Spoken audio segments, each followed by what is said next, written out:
So last night, it's around midnight, and I realized I don't have everything I need for work today.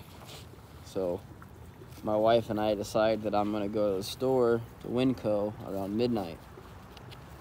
You know, I do it all the time. There's never any issues. Well, last night I get in there and it was just ominous. It was a super weird environment, and a bunch of crazy people in there, which normally there's a bunch of people in there, but they're not usually all crazy. Last night they were all crazy.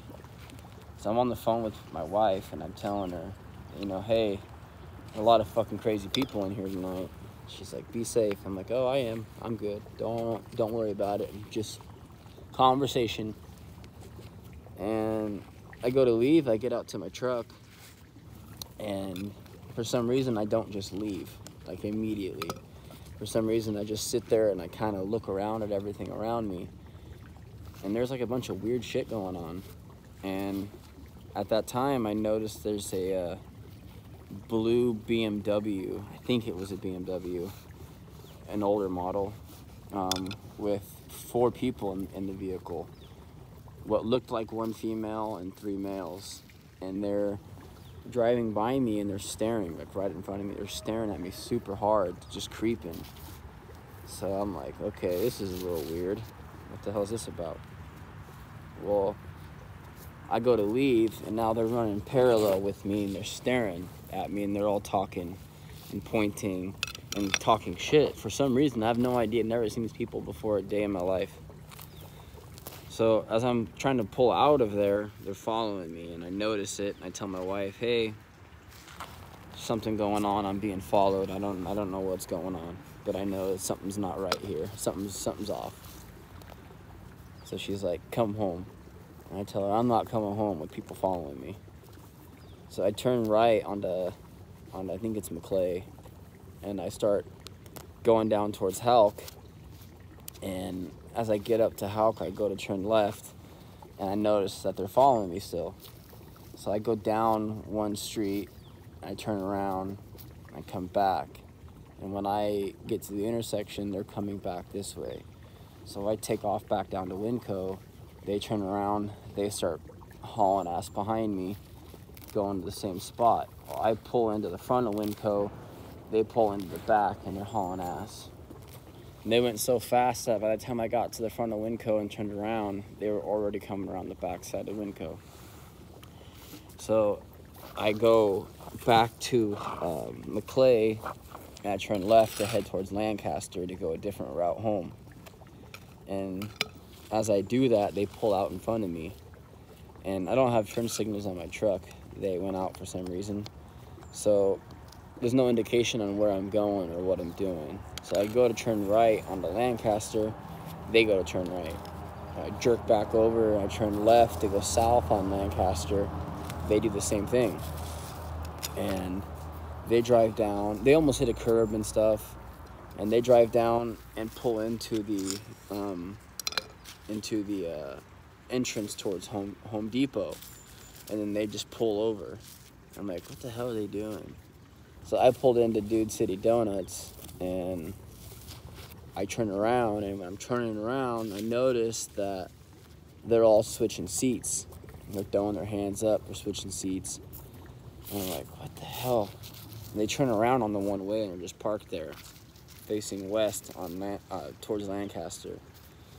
So instead of me turning and going right back by them, I go straight. I go through the intersection, I go up 1 block, turn around, and I start to come back, and I wait about 15-20 seconds. I figure if they came this way, they'll be at the light right now. They were. And when I got to the intersection, there was like 3 cars coming this way, 2 cars coming this way, and I get to the intersection, and dude in the back seat jumps out of the car, right? And that kicks the light on inside the car. And now I can see these people's faces clear as day.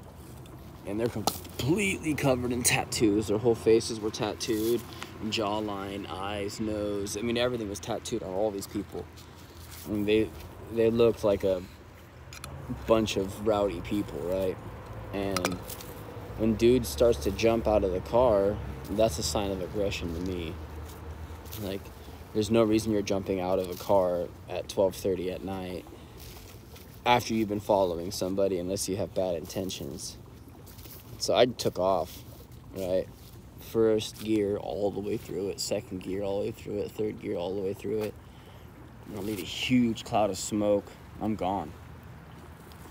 And I haul ass, get up to the intersection. I slow down because I don't want to go through the intersection and be on camera doing a ridiculous amount of speeding.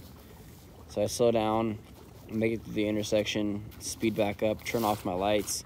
They're trying to turn around and get back to me, but there's too many cars in the way. I get down to Connecticut, and I turn right onto Connecticut, and I'm gone. And I'm on the phone with my wife the whole time, and she's already outside with her car on, moves her car out of the driveway so I can back my truck up into the driveway. I do that, and, you know, I made it home safely. But if I wasn't so hyper aware of my surroundings at all time, I'm never caught lacking. I've been caught lacking too many times when I was younger. You ain't gonna catch me slacking anymore. If I wasn't so aware, that could have went bad. You know, I could have not noticed them. I could have drove home and brought that type of shit to my house and not even known what was coming. But I was able to spot it out and stay 1 to 2 steps ahead of these people the entire time. And there's 4 of them, 1 of me. And I've been in that position before. I've been on the other side of that before. And so I think differently than the rest of people, right? I think everything is strategy to me. Like, everything is strategic, everything. Everything is thought out, everything is methodical, everything is planned. My next step is planned, you know, everything is planned. And I was able to avoid a situation that would have been very bad. It could have been very bad. You don't do all of that and not have bad intentions. So, I mean, I guess what I'm trying to say is be aware of your surroundings, you know? Like, always expect something bad to happen. I know it's not the most comfortable way to live, but if you want to live and live safe, always think about the negative shit. Stay positive, but be aware of the negative. Be aware of what can happen at any given time. And know that people are crazy. And that's a tough time in the world right now. People are going to come up however they got to come up, you know. I drive around with a bunch of tools in my truck. So, I mean, I don't know if that's what they were looking at. No, I don't know. But what I do know is that I stay ready, I stay strapped, I'm ready to protect myself, I'm ready for war. Don't want to go there, but I will. And y'all need to be ready and able and willing to not just fight all the time, right? Because if I would have let my pride run that situation, I would have, you know, confronted those people. Pride was telling me to figure out what the hell is going on, nip it in the butt. That's what pride was telling me to do. But I got a great wife, 3 great kids that I want to go home and see. So sometimes flight is the better option. And if you have to, you know, flee, do it the right way, man. Think about it. You know, play it smart. Don't just go straight home. You know, I'm way far away from the police station where I was at. I ain't gonna drive to the police station. But I'm gonna lose you in town. You're in a BMW, I'm in a big old Dodge pickup, and I outran your ass.